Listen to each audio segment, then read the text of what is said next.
नमस्कार, मैं हरि। आप देख रहे हैं डिटेल न्यूज झारखंड। आइए जानते हैं झारखंड की प्रमुख खबरों को। अगर आप चैनल में नए हैं तो चैनल को सब्सक्राइब अवश्य कर लें ताकि झारखंड की हर छोटी बड़ी खबर आप तक पहुंचा सकें।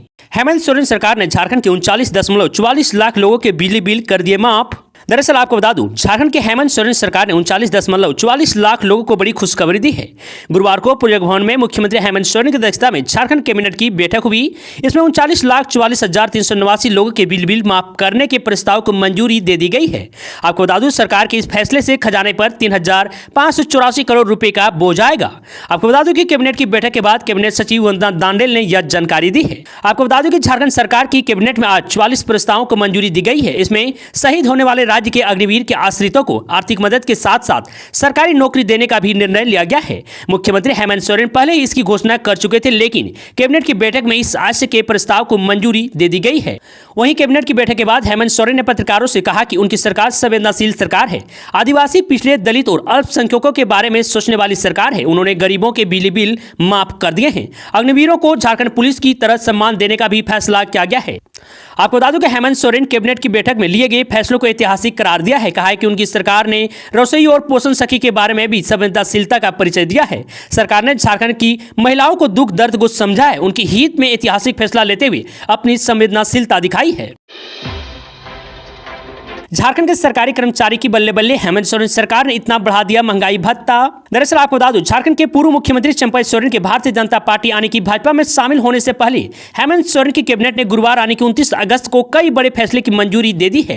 हेमंत सोरेन की अध्यक्षता में दुर्वा स्थित प्रोजेक्ट बिल्डिंग में हुई कैबिनेट की बैठक में सरकारी कर्मचारियों का महंगाई भत्ता को 230% से बढ़ाकर 239% करने के प्रस्ताव को मंजूरी दे दी है। झारखंड सरकार कैबिनेट की बैठक के बाद मुख्यमंत्री हेमंत सोरेन ने पत्रकारों से बातचीत की। उन्होंने कहा कि उनकी सरकार आदिवासी, दलित, पिछड़े, अल्पसंख्यकों के हित में काम करने वाली सरकार है। उनकी सरकार संवेदनशील है।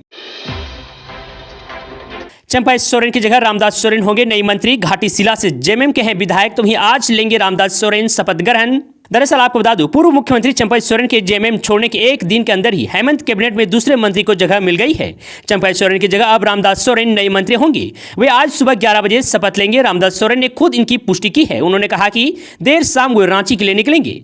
आपको बता दें कि चंपा सोरेन के साथ साथ रामदास सोरेन के भी बीजेपी में जाने की खबरें आई थी। हालांकि बाद में रामदास सोरेन ने बीजेपी ज्वाइन करने की खबरों को सिरे से खारिज कर दिया था। आपको बता दूं, रामदास सोरेन घाटीशिला विधानसभा से झामो के विधायक हैं। इसके अलावा वह पूर्वी सिंहभूम से झारखंड मुक्ति मोर्चा के अध्यक्ष भी हैं। इससे पहले वह साल 2019 में भी चुनाव जीत चुके हैं। पार्टी में वह चंपा सोरेन के बाद कोल्हान के दूसरे सबसे वरिष्ठ नेता हैं। तो वहीं शिबू सोरेन और चंपा सोरेन के साथ वे झारखंड आंदोलन में सक्रिय रहे थे। आदिवासी समाज के बीच उनकी एक अलग ही इमेज है। आपको बता दूं, झारखंड के पूर्व सीएम चंपा सोरेन ने बुधवार 28 अगस्त को देर शाम झारखंड मुक्ति मोर्चा आने की जेएमएम की प्राथमिक सदस्यता से इस्तीफा दे दिया है। उन्होंने कहा कि हमने जो भी फैसला लिया है झारखंड के हित में लिया है। हम संघर्ष करने वाले व्यक्ति हैं, पीछे नहीं हटेंगे। तो वहीं इधर पूर्व सीएम ने कहा कि 30 अगस्त को हम बीजेपी में शामिल हो जाएंगे। पार्टी हमें जो भी दायित्व देगी उसी हिसाब से हम काम करेंगे। झारखंड में विकास के साथ साथ आदिवासियों की अस्तित्व को बचाने के लिए हम कदम उठाएंगे। अग्निवीरों पर हेमंत सोरेन का बड़ा फैसला, शहीदों के आश्रितों को सरकारी नौकरी देंगे सरकार। दरअसल आपको बता दूं, हेमंत सोरेन की सरकार ने एक बड़ा फैसला किया है। गुरुवार को मुख्यमंत्री हेमंत सोरेन की अध्यक्षता में प्रोजेक्ट भवन में हुई कैबिनेट की बैठक में कई प्रस्तावों को मंजूरी दी गई है। बैठक के बाद कैबिनेट सचिव वंदना दांडेल ने पत्रकारों को कैबिनेट की बैठक में हुए फैसलों की जानकारी दी। उन्होंने बताया कि शहीद होने वाले अग्निवीरों के आश्रितों को झारखंड सरकार आर्थिक मदद देगी, साथ ही एक आश्रित को सरकारी नौकरी भी दी जाएगी। उन्होंने बताया कि आश्रित को पूरी तरह से परिभाषित किया जाएगा। शहीद अग्निवीर की पत्नी के साथ साथ इनके पुत्र और दत्तक पुत्र को भी शामिल किया गया है। मुख्यमंत्री हेमंत सोरेन ने पहले ही इसकी घोषणा कर दी थी। उन्होंने कई कार्यक्रमों में कहा था कि झारखंड का कोई भी अग्निवीर शहीद होगा तो उसके परिजनों को राज्य सरकार की ओर से आर्थिक मदद देंगे, साथ ही परिवार के एक सदस्य को सरकारी नौकरी भी देंगे। आपको बता दें कि हेमंत सोरेन की कैबिनेट ने आज 44 प्रस्ताव को मंजूरी दी है। झारखंड विधानसभा चुनाव से पहले कई अहम फैसले लिए गए हैं। इसमें प्रतिमाह 200 यूनिट तक बिजली का इस्तेमाल करने वाले उपभोक्ता का बिल माफ करने का फैसला भी शामिल है। तो वहीं कैबिनेट ने 39,44,389 उपभोक्ताओं के बिल भी माफ करने के प्रस्ताव को मंजूरी दे दी है। आपको बता दूं कि इससे सरकार के खजाने पर करीब 3,584 करोड़ रुपए का बोझ पड़ेगा। झारखंड कैबिनेट में 3,584 करोड़ के बिजली बिल माफ, 10,388 पोषण सखी की बहाली समेत 44 फैसले को मिली मंजूरी। दरअसल आपको बता दें, हेमंत सोरेन की कैबिनेट में गुरुवार को 44 फैसले हुए। सरकार ने 39.44 लाख से अधिक बिजली बिल उपभोक्ताओं के बिजली बिल माफ करने के प्रस्ताव को मंजूरी दे दी है। और वहीं दूसरी ओर झारखंड के 6 जिले में 10,388 पोषण सखी की फिर से बहाली करने का फैसला कैबिनेट की बैठक में हुआ। और वहीं इधर सरकारी कर्मचारियों के हित में एक बड़ा फैसला लिया गया है। झारखंड सरकार कर्मचारियों का महंगाई भत्ता 9% बढ़ा दिया गया है। डीए को 230% से बढ़ाकर 239% कर दिया गया है। झारखंड आज का दिन खास बगावत पर उतरे हेमंत सोरेन सरकार के एक और तेज करार नेता, वे भी चंपई सोरेन के साथ बीजेपी में होंगे शामिल। दरअसल आपको बता दूं, झारखंड के सरायकेला में जिला परिषद अध्यक्ष सोनाराम बोदरा भी अपने राजनीतिक गुरु आने की चंपई सोरेन के साथ शुक्रवार आने के आज रांची में आयोजित कार्यक्रम के दौरान भाजपा में शामिल हो जाएंगे। आपको बता दूं कि सोनाराम बोदरा झामो के तेज करार नेताओं में से एक है। सोनाराम बोदरा ने बताया कि वर्ष 2000 से वे राजनीतिक से जुड़े हुए हैं। उन्होंने कहा कि चंपई सोरेन ने उन्हें राजनीतिक सिखाई है। आपको बता दूं कि ऐसे में जब वह झामो को छोड़कर भाजपा में शामिल हो रहे हैं तो बोदरा भी अपने गुरु के साथ ही जाएंगे। उनके साथ क्षेत्र के विकास में अपनी भागीदारी निभाएंगे। आपको बता दूं कि झामुमो से नाता तोड़कर भाजपा में जाने वाले चंपई सोरेन को सिर आंखों पर भाजपाइयों ने बिठा रखा है। आपको बता दें कि उनके भाजपा में आने की सूचना से भाजपाइयों में खुशी की लहर है। तो वहीं आपको यह भी बता दूं कि सरायकेला विधानसभा में कभी झामो व भाजपा के कैडर एक दूसरे के अक्सर विरोध करते देखे जाते थे, लेकिन अब चंपई सोरेन के भाजपा में शामिल होने की खबर के बाद झामो व भाजपा के कैडर एक साथ बैठकर चाय की चुस्की ले रहे हैं। संभवतः 30 अगस्त आने के आज बड़ी संख्या में झामो के कई नेता भाजपा में शामिल हो सकते हैं। आपको बता दें कि भाजपा को उम्मीद है कि सरायकेला में भाजपा का कोई विधायक बन जाएगा, क्योंकि चंपई सोरेन लगातार सरायकेला विधानसभा से झामो के टिकट पर जीत हासिल कर रहे हैं। अब चूंकि वे भाजपा में आने वाले हैं, ऐसे में सरायकेला विधानसभा सीट अब भाजपा की झोली में है। आपको बता दूं कि सरायकेला विधानसभा की बात करें तो चंपई सोरेन यहां से 6 बार अपनी जीत दर्ज कर चुके हैं। झारखंड विधानसभा चुनाव में भाजपा का फोकस GYAN पर रहेगा। आखिर GYAN क्या है, तो चलिए जानते हैं विस्तार से। आपको बता दूं कि झारखंड विधानसभा चुनाव 2024 में भारतीय जनता पार्टी यानी कि भाजपा का फोकस GYAN पर होगा। झारखंड प्रदेश भाजपा अध्यक्ष बाबूलाल मरांडी ने गुरुवार 29 अगस्त को हरमू स्थित प्रदेश भाजपा मुख्यालय में यह जानकारी दी। बाबूलाल मरांडी ने बताया कि GYA और N भाजपा के लिए 4 अमृत स्तंभ होंगे। पार्टी के नेता और कार्यकर्ता इस स्तंभों के साथ ही सीधा संवाद करेंगे। आपको बता दूं, बाबूलाल मरांडी ने GYAN के बारे में विस्तार से भी बताया। कहा कि G का मतलब गरीब, Y का अर्थ है युवा, A का मतलब है अन्नदाता यानी किसान और N का मतलब है नारी, यानी कि आगामी झारखंड विधानसभा चुनाव में भाजपा के संकल्प पत्र यानी घोषणा पत्र के फोकस में यही 4 स्तंभ होंगे। गरीब, युवा, अन्नदाता और नारी रहने वाले हैं। आपको बता दूं, भाजपा का घोषणा पत्र तैयार करने के लिए बनी समिति के संयोजक विधायक अनंत ओझा ने कहा कि भाजपा का संकल्प पत्र विश्वास पत्र के रूप में जनता के बीच राज्य की प्रगति और विकास का विश्वास पैदा करेगा। उन्होंने कहा कि हमारा संकल्प पत्र झारखंड की हताश निराश जनता को विकसित झारखंड बनाने के लिए आगे आने की प्रेरणा देगा। तो वहीं भाजपा नेता बाबूलाल मरांडी ने कहा कि चुनाव के लिए संकल्प पत्र तैयार करने से पहले अनुसूचित जनजाति, अनुसूचित जाति, पिछड़ा वर्ग, किसान, महिला, युवा, खिलाड़ी, व्यापारी, व्यावसायिक संगठन, उद्योग समूह, हॉस्पिटल में रहने वाले छात्र छात्राएं, निजी शिक्षण संस्थान, लोक कलाकार, कर्मचारी संगठन, सेवानिवृत्त कर्मचारी संगठन, दिव्यांगजन, आंगनबाड़ी सेविका, सहिया, रसोई और आम लोगों से राय ली जाएगी, तभी जाके घोषणा पत्र तैयार किया जाएगा। झारखंड के मुख्यमंत्री तो जासूस निकले, रांची में बोले शिवराज सिंह चौहान। दरअसल आपको बता दूं, झारखंड विधानसभा चुनाव से पहले भारतीय जनता पार्टी और झारखंड मुक्ति मोर्चा के बीच वार पलटवार का दौर जारी है। आपको बता दूं, झारखंड विधानसभा के लिए भाजपा के प्रभारी बनाए गए केंद्रीय मंत्री शिवराज सिंह चौहान ने कहा कि झारखंड के मुख्यमंत्री तो जासूस निकले। उन्होंने प्रदेश के मुख्यमंत्री हेमंत सोरेन को एक डरा हुआ मुख्यमंत्री करार दिया है। मध्य प्रदेश के पूर्व मुख्यमंत्री ने कहा कि एक डरा हुआ मुख्यमंत्री अपने मंत्री की जासूसी करा रहे हैं। आपको बता दें, झारखंड मुक्ति मोर्चा और गठबंधन में जितने मंत्री और विधायक हैं, सबकी जासूसी हो रही है। शिवराज सिंह चौहान ने कहा कि 2 महीने जिसको मुख्यमंत्री रहना है वो 1 महीने का मंत्री भी बना रहा। उन्होंने आरोप लगाया है कि चंपई सोरेन का उन लोगों ने अपमान किया। चंपई सोरेन का मुख्यमंत्री रहते जिस तरह से उनके साथ व्यवहार हुआ वह उचित नहीं था।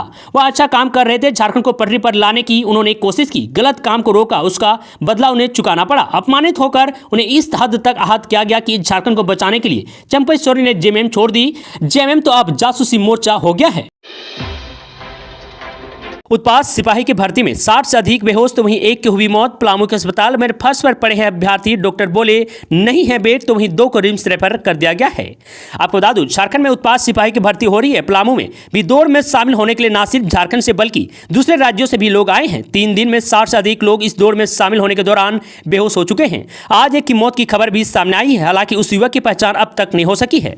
आपको बता दूं कि 2 लोगों की हालात इतनी गंभीर थी कि उन्हें रांची रिम्स रेफर कर दिया गया है। प्रतिभागी दौड़ते दौड़ते रास्ते रास्ते में गिर गए, तब उन्हें अस्पताल में भर्ती करवाया गया तो वहीं उनकी देख रेख करने वाला कोई भी नहीं है। नौकरी की तलाश में दौड़ने आए अस्पताल की फर्श पर पड़े हुए हैं, कोई दर्द से करा रहा है तो कोई चुपचाप लेटा हुआ है। आपको बता दूं कि पलामू में चांकी हवाई अड्डा में अभ्यर्थी की दौड़ कराई जा रही है। पिछले 3 दिनों में करीब 60 से अधिक अभ्यर्थी दौड़ने के दौरान मैदान में बेहोश हो गए हैं। 1 घंटा में 7 किलोमीटर की रनिंग है। बेहोश होने के बाद अभ्यर्थी को पलामू प्रमंडल के सबसे बड़े अस्पताल मेदिराई मेडिकल कॉलेज हॉस्पिटल में भर्ती करवाया गया है। आपको बता दूं कि बेरोजगार युवकों के इलाज की यहां कोई बेहतर व्यवस्था नहीं है। इलाज के लिए बेड की व्यवस्था भी नहीं है। वार्ड में फर्श पर सुलाकर छोड़ दिया गया है। आपको बता दूं कि मेडिकल कॉलेज हॉस्पिटल के प्रभारी अध्यक्ष डॉक्टर R.K. रंजन का कहना है कि बेड की उपलब्धता कम है, जिस कारण इस तरह इलाज हो रहा है। हमारे पास कोई दूसरा विकल्प नहीं है। बाबूलाल मरांडी बोले, सभी वर्गों का सुझाव लेकर भाजपा बनाएगी झारखंड विधानसभा चुनाव का संकल्प पत्र। दरअसल आपको बता दूं, झारखंड विधानसभा चुनाव के लिए सभी दलों ने कमर कस ली है। भारतीय जनता पार्टी यानी कि बीजेपी ने भी तैयारी शुरू कर दी है। प्रदेश भाजपा अध्यक्ष बाबूलाल मरांडी ने कहा कि झारखंड विधानसभा चुनाव के लिए ऐसा संकल्प पत्र तैयार किया जाएगा जिसमें सभी वर्गों का ख्याल रखा जाएगा। बाबूलाल मरांडी गुरुवार को रांची में प्रेस को संबोधित कर रहे थे। आपको बता दूं, पत्रकारों को संबोधित करते हुए बाबूलाल मरांडी ने कहा कि समाज के सभी वर्गों एवं समुदायों से प्रत्यक्ष एवं डिजिटल माध्यम से पार्टी सुझाव लेगी। इसके आधार पर अपना घोषणा पत्र तैयार करेगी। बाकायदा भाजपा ने इसके लिए एक फोन नंबर यानी कि व्हाट्सएप नंबर जारी किया है। कहा कि लोग इस व्हाट्सएप नंबर पर अपना सुझाव दे सकते हैं। व्हाट्सएप नंबर है 6202750671। इस नंबर पर आप अपना सुझाव दे सकते हैं। झारखंड जेटेड परीक्षा के लिए अब इस तारीख तक करें आवेदन। दरअसल आपको बता दूं, झारखंड एकेडमिक काउंसलिंग यानी कि जैक रांची के द्वारा झारखंड शिक्षक पात्रता परीक्षा यानी कि जेटेड 2024 के लिए आवेदन करने की अंतिम तिथि एक बार फिर से बढ़ा दी गई है। योग्य एवं इच्छुक उम्मीदवार अब आधिकारिक पोर्टल jektetportal.com के माध्यम से 30 अगस्त तक जेटेड 2024 के लिए आवेदन भर सकते हैं। आपको बता दें कि उम्मीदवारों के द्वारा आवेदन की आखिरी तिथि बढ़ाने के अनुरोध के जवाब में जैक ने उम्मीदवारों को एक अंतिम अवसर प्रदान किया है। इच्छुक उम्मीदवार जिन्होंने अब तक आवेदन फॉर्म जमा नहीं किया, वे नई समय सीमा 29 अगस्त 2024 से 30 अगस्त 2024 शाम 5 बजे तक आवेदन प्रक्रिया पूरी कर सकते हैं। आपको बता दूं कि यह दूसरी बार है जब आवेदन की अंतिम तिथि आगे बढ़ाई गई है। झारखंड टेट 2024 परीक्षा के लिए आवेदन करने के सबसे पहले आपको बता दूं कि यह दूसरी बार है जब आवेदन की अंतिम तिथि आगे बढ़ाई गई है। झारखंड टेट 2024 परीक्षा के लिए आवेदन करने की सबसे पहले अंतिम समय सीमा 22 अगस्त थी, जिसे बाद में 26 अगस्त 2024 तक बढ़ा दिया गया था। और अभी एक बार फिर से उम्मीदवारों के अनुरोध पर जैक के द्वारा परीक्षा के लिए आवेदन की अंतिम तिथि आगे बढ़ा दी गई है। आवेदन प्रोसेस 23 जुलाई 2024 को शुरू की गई थी। चंपाई सोरेन नहीं रहे हेमंत सोरेन, मंत्रिपरिषद के सदस्य, जारी हुई अधिसूचना। दरअसल आपको बता दूं, झारखंड सरकार के मंत्रिमंडल सचिवालय एवं निगरानी विभाग समन्वय की ओर से गुरुवार 29 अगस्त की रात को एक अधिसूचना जारी कर कहा गया कि चंपाई सोरेन अब मंत्री और मंत्रिपरिषद के सदस्य नहीं रहे। अधिसूचना संख्या CS1R 6/2024 और 1247 में कहा गया कि चंपाई सोरेन अब जल संसाधन विभाग तथा तकनीकी शिक्षा विभाग के मंत्री नहीं रहे। वह 29 अगस्त 2024 के प्रभाव से राज्य के मंत्री एवं मंत्रिपरिषद के सदस्य नहीं रहे। अब स्कूल पर बिजली गिरने से 10 वर्षीय छात्र गंभीर रूप से जख्मी, तो वहीं वज्रपात से 2 लोगों की हुई मौत। दरअसल आपको बता दूं, झारखंड के लातेहार में वज्रपात से 2 लोगों की मौत हो गई है और आधा दर्जन से भी अधिक लोग घायल हो गए हैं। यह घटना झारखंड के लातेहार जिला के बरियातू थाना क्षेत्र ईटके ग्राम का है, जहां तेज बरसात के साथ हुई वज्रपात में 2 युवक दीपू कुमार साहू और वीरेंद्र गंजू की घटनास्थल पर ही मौत हो गई। बताया जा रहा है कि ईटके के खिलाड़ी खेल के मैदान में फुटबॉल खेल रहे थे, तभी तेज वर्षा होने लगी और खेल मैदान में वज्रपात हुई, जिससे 2 लोगों की मौके पर ही मौत हो गई। तो वहीं आधा दर्जन से अधिक लोग घायल हो गए हैं। स्थानीय ग्रामीणों की मदद से सभी घायलों को बालूमाथ सामुदायिक स्वास्थ्य केंद्र लाया गया है, जहां डॉक्टर की टीम के द्वारा घायलों का उपचार किया जा रहा है। जमशेदपुर की फ्लाइंग ट्रेनर संस्था पर DGCA का बड़ा एक्शन, कंपनी के खिलाफ उठाया ये कदम। दरअसल आपको बता दूं, नागरिक उड्डयन महानिदेशालय DGCA ने झारखंड के जमशेदपुर में फ्लाइंग ट्रेनिंग देने वाली संस्था अल्केमिस्ट एविएशन प्राइवेट लिमिटेड को दी गई मंजूरी को निलंबित कर दिया है। DGCA ने यह फैसला 2 सीट वाले एक प्रशिक्षु विमान के दुर्घटनाग्रस्त होने के बाद लिया है, जिसमें विमान में सवार 2 व्यक्ति यानी प्रशिक्षु पायलट और प्रशिक्षक की मौत हो गई थी। आपको बता दूं कि इस घटना के बाद DGCA ने 23 से 24 अगस्त तक अल्केमिस्ट एविएशन प्राइवेट लिमिटेड का विशेष सुरक्षा ऑडिट किया था, जिसमें वहां कई गंभीर खामियां और नियामक प्रावधानों का उल्लंघन होना पाया गया है, जिसके बाद उसका लाइसेंस निलंबित कर दिया गया है। अल्केमिस्ट एविएशन जमशेदपुर के सुनारी हवाई अड्डे पर फ्लाइंग ट्रेनिंग देने का काम कर रही थी।